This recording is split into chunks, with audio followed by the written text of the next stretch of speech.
जेसाबेल 2014 में रिलीज हुई एक अमेरिकन हॉरर फिल्म जिसे केविन ग्रुएटॉट ने डायरेक्ट किया है। जेसाबेल को IMDb पे मिले हैं 5.4 stars out of 10। Rotten tomatoes पे इट्स ओनली 28% फ्रेश और इस फिल्म की मेटाक्रिटिक स्कोर है 37 आउट ऑफ 100। अब दोस्तों, इतनी कम रेटिंग्स होने के बाद भी मैं इस फिल्म को इसलिए एक्सप्लेन कर रहा हूँ क्योंकि इस फिल्म की आखिरी ट्विस्ट अच्छी है और इस शॉर्ट वीडियो को देखने के बाद आप फिल्म की एंडिंग को अच्छे से समझ पाएंगे। So now with that said, let's roll the intro.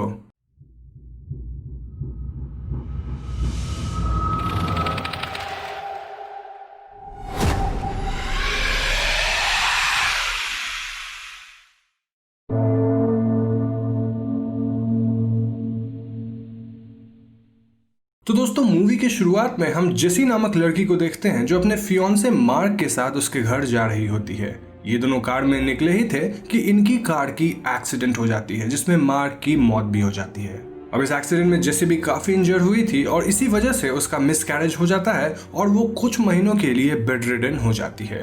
इस हादसे के बाद जेसी अपने डैड लियोन के साथ उनके घर पर रहने जाती है क्योंकि वो अब भी व्हील चेयर पे ही थी। अब इस पॉइंट पे हम व्यूअर्स को पता चलता है कि जेसी की मॉम केट की मौत उसके पैदा होने के कुछ समय बाद ही ब्रेन ट्यूमर की वजह से हो गई थी और उस वक्त लियोन जेसी को उसके आंट के पास छोड़ आए थे।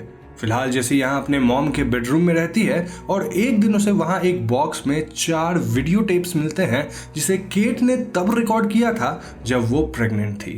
केट जेसी को उसके फुल नेम जेसाबेल से एड्रेस करके उसे 18th बर्थडे विश करती है और केट एक ब्रेसलेट पहनी होती है जो कि अब जेसी के रिस्ट पे थी।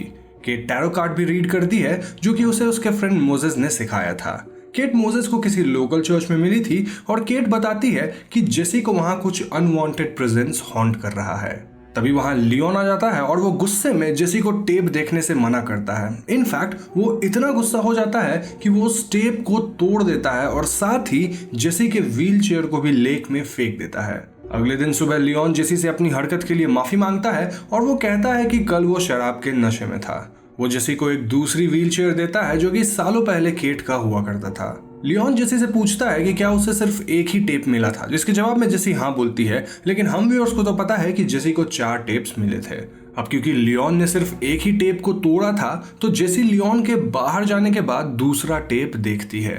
उस टेप में केट घर में 2 और प्रेजेंस की बात करती है और वो कहती है कि वो दोनों फीमेल है और दोनों ही तुम हो। केट जेसी को उसके नाइटमेयर में दिखने वाले प्रेजेंस को इनर डीमन बताती है और वो एक्सीडेंट की बात करते हुए कहती है कि उसमें तुम्हारी कोई गलती नहीं थी।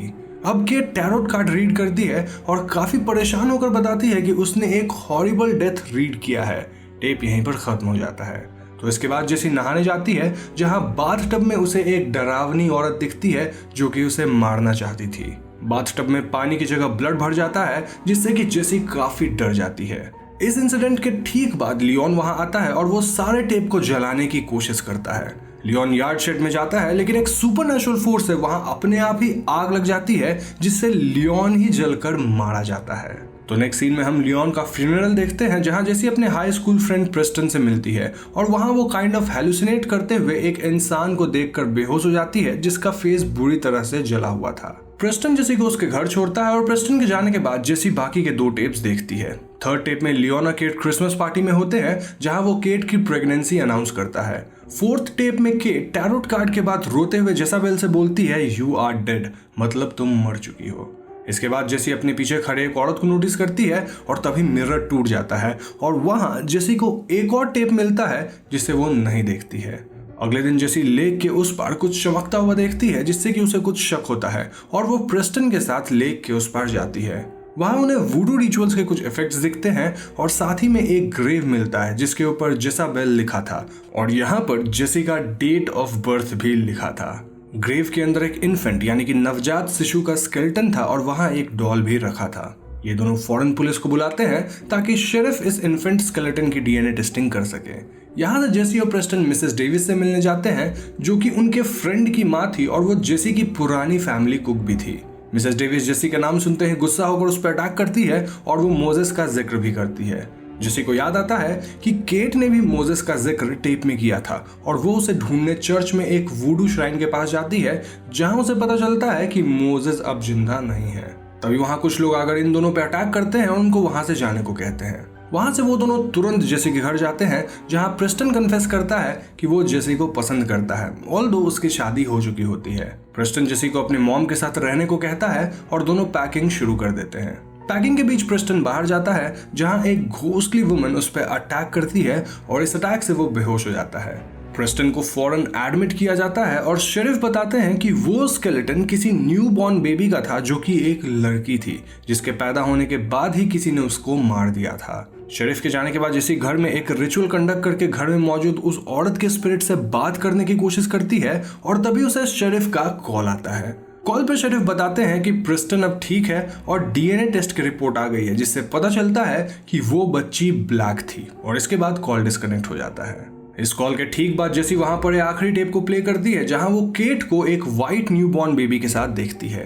केट बताती है कि जेसाबेल तुम मर चुकी हो, तुम्हारे डैड मोजेस मर चुके हैं। केट एक पिलो से बेबी को सफोकेट करना शुरू करती है, लेकिन फिर तुरंत उसका माइंड चेंज हो जाता है।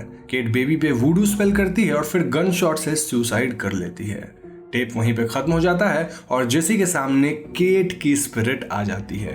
अब जेसी और केट के स्पिरिट के कॉन्वर्सेशन से जेसी को पता चलता है कि वो सारे टेप्स जेसाबेल के लिए थे, जो कि केट और मोजेस की बेटी थी। जी हाँ दोस्तों, असल में मोजेस एक ब्लैक पर्सन था और उसका केट के साथ अफेयर था। जब केट का बच्चा ब्लैक पैदा हुआ तो लियोन समझ गया कि ये उसका बच्चा नहीं है और गुस्से में लियोन ने उस नवजात शिशु को मार डाला। इसके बाद लियोन ने उस बेबी और डॉल को कैरेज सहित लेक में फेंक दिया ताकि सारे सबूत मिट जाएं, और जिस इन्फेंट की स्केलेटन मिली थी वो और किसी की नहीं बल्कि जेसाबेल की थी। लियोन फिर चर्च जाकर मोजेस को गोली मार देता है और चर्च में आग लगा देता है, जिससे मोजेस की मौत हो जाती है। अब लियोन इस क्राइम से बचने के लिए उसी दिन एक व्हाइट बेबी गर्ल को अडॉप्ट करता है, जो कि और कोई नहीं बल्कि अपनी जेसी थी। तो इस कहानी के बाद हम मोजेस के स्पिरिट को भी वहां देखते हैं, और दोस्तों केट और मोजेस के स्पिरिट साथ में रिवेंज लेने के लिए उस नवजात शिशु जेसाबेल की स्पिरिट को जेसी में ट्रांसफर करना चाहते थे, और वो जेसी को व्हीलचेयर के साथ पुश करके लेक में फेंक देते हैं। लेक के अंदर जेसाबेल की स्पिरिट अपनी माँ की ब्रेसलेट जेसी के रिस्ट से ले लेती है और वो जेसी को पोजेस कर लेती है। तभी लेक के पास प्रेस्टन और शेरिफ आते हैं, जहां प्रेस्टन लेक में कूद कर जेसी को बचाकर बाहर लाता है। जेसी प्रेस्टन को उसे प्रेस्टन के घर ले जाने को कहती है, और जब शेरिफ जेसी से पूछते हैं कि क्या वो ठीक है, तो जेसी मुड़कर कहती है इट्स जेसाबेल, यानी कि मेरा नाम जेसी नहीं बल्कि जेसाबेल है। मूवी यहीं पर खत्म हो जाती है। तो दोस्तों ये थी जेसाबेल मूवी की कहानी, और दोस्तों ये फिल्म काफी सिंपल सी है, लेकिन इस फिल्म की आखिरी ट्विस्ट मुझे ठीक लगी। हम जान पाते हैं कि जेसाबेल एक ब्लैक गर्ल थी जिसे जन्म के वक्त पर लियोन ने मार डाला था, और जेसी एक अडॉप्टेड व्हाइट गर्ल थी जिसे फाइनली जेसाबेल के स्पिरिट ने अपनी मॉम केट और अपने डैड मोजेस की मदद से पोजेस कर लिया है। दिस मीन्स कि जेसाबेल अब अपनी जिंदगी जेसी के शरीर में जिएगी। अब इस फिल्म की अजीब बात यह है कि जेसाबेल जन्म लेते ही मारी गई थी, तो क्या उसकी स्पिरिट भी समय के साथ साथ एज कर रही थी? आई मीन यूजुअली स्पिरिट्स उसी एज में फंस जाते हैं या उसी एज में हमेशा रहते हैं जिसमें उनकी मौत हुई थी, पर यहाँ कुछ अलग ही हो रहा था। यही वजह है कि जेसाबेल फिल्म की रेटिंग कम है और ओवरऑल ये फिल्म कुछ खास नहीं थी, बट देन इसकी लास्ट वाली ट्विस्ट ठीक ठाक थी और फिल्म भी काफी छोटी है, तो इसको बहुत ही इजीली देखा जा सकता है। तो मुझे उम्मीद है आपको ये वीडियो पसंद आई होगी। अगर पसंद आई है तो इसे लाइक और शेयर जरूर करें, और जाने से पहले हमारे चैनल हॉन्टिंग ट्यूब को सब्सक्राइब करके बेल आइकॉन को जरूर दबा दीजिएगा, क्योंकि हम अपने चैनल पे ऐसी वीडियोस लाते रहते हैं। पीस।